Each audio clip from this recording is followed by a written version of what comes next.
On est sur une parcelle de 600 mètres carrés qui a pour historique d'être... donc c'était une prairie il y a 2 ans.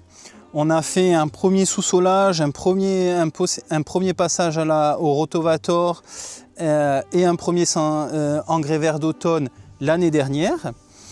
S'en est suivi une phase d'occultation pour tuer l'engrais vert. S'en est suivi le jardin d'été. Donc ici on avait des oignons, les poireaux d'été, les tomates, les pommes de terre, etc. Donc toutes des cultures qui se sont terminées, qui ont été terminées et nettoyées au 30 septembre 2024. Et on s'est dépêché de sortir ces cultures pour pouvoir semer l'engrais vert le plus tôt possible, pour bénéficier de la meilleure période photosynthétique. Donc le 30 septembre 2024, on a sorti tous les tuyaux, toutes les bâches, tous les résidus de culture. On est venu refaire un second passage de sous-soleuse parce qu'on s'était aperçu grâce au pénétromètre qu'il y avait des zones qui étaient encore compactées autour de 15-20 cm. Donc là, on a refait un passage de sous-soleuse.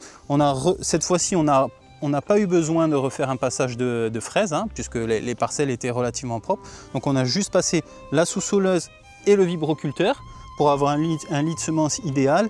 Et on est venu semer donc le même mélange, fèverolle, avoine, seigle, radis fourragé et trèfle.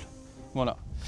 Celui-ci a été semé le 1er octobre, donc 15 jours avant celui qu'on a vu précédemment.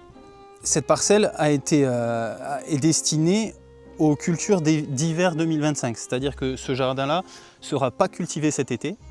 Donc il a été décidé de le sursemer avec un nouvel engrais vert, à dominance de Facelli principalement. Donc une fois que le couvert était haut, à peu près comme ça, on est venu semer les graines par-dessus. Ensuite, nous l'avons couché. Ça a permis de mettre les graines en contact avec le sol, bien évidemment avant des fortes pluies. Donc là, on a pris 60 mm de pluie après l'avoir couché. On l'a couché début mars, voilà, au 1er mars, autour du 1er mars. Et ce qui s'est passé, c'est que comme on n'a pas mis de bâche par-dessus, l'engrais vert, les têtes de l'engrais vert s'est relevé, voilà.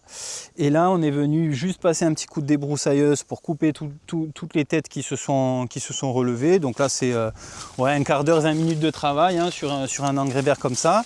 Et maintenant, on a un sol qui est vraiment décompacté, qui reste dans la zone verte du pénétrométeur sur l'entièreté de sa surface. Donc on a un horizon qui est décompacté, qui est à 60 cm facilement, dû au travail mécanique et dû au travail de ces plantes-là. Et on a un sous-couvert qui gentiment commence à regermer. On voit quelques pousses ici, voilà. Et donc l'idée c'est de profiter de l'humidité qui est encore dans ce sol-là pour continuer à faire pousser de la matière jusqu'au mois de juin. Et au mois de juin, on viendra de nouveau le coucher, l'occulter, en attendant l'implantation des cultures d'hiver qui viendront au mois de juillet et au mois d'août avec les choux, les poireaux, etc. Voilà. Donc c'est un premier test, voilà, c'est la première fois que je fais du sursemis, mais je pense que ça sera intéressant à voir au niveau des résultats et au niveau de la fertilité qui va venir derrière, puisque l'idée c'est de cultiver sans aucun apport de matière organique extérieure et aucun apport d'engrais extérieur aussi. Voilà, donc on aura la suite de ces itinéraires l'année prochaine et le bilan, on pourra faire un bilan d'ici là. Voilà. Là, il rentre bien le truc. Là, c'est pas mal, là, on est bien. Là.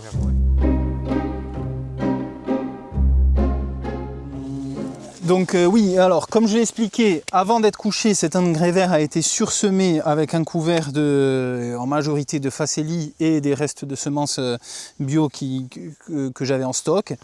avec l'idée que ça germe à travers le couvert précédent. Ce qu'on s'est aperçu par observation, c'est que avec la forte pluviométrie qu'on a eue, on a eu une belle germination des graines, mais quand on observait de plus près, on a eu un phénomène pas trop attendu, c'est-à-dire une prolifération de limaces qui étaient présentes dans le couvert initial et qui font totalement partie du cycle de la dégradation de la matière.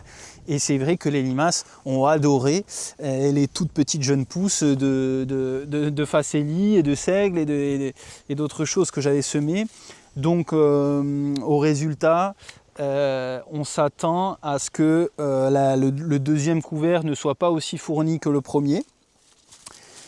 Mais en même temps, le premier repart aussi par endroits, par-ci, par-là. Donc le processus de photosynthèse, malgré tout, continue. Donc tout n'est pas perdu et on va essayer de voir, voilà, on va essayer de voir jusqu'à quand on peut laisser cette parcelle sans avoir trop de graines qui se ressèment. Voilà. Après, pour le moment, étant donné que les prochaines cultures qui vont venir seront des cultures qui seront faites sur bâche tissée, même si le couvert se ressème, ça n'aura pas un impact très fort sur la culture puisque les graines ne pourront tout simplement pas se développer, quoi.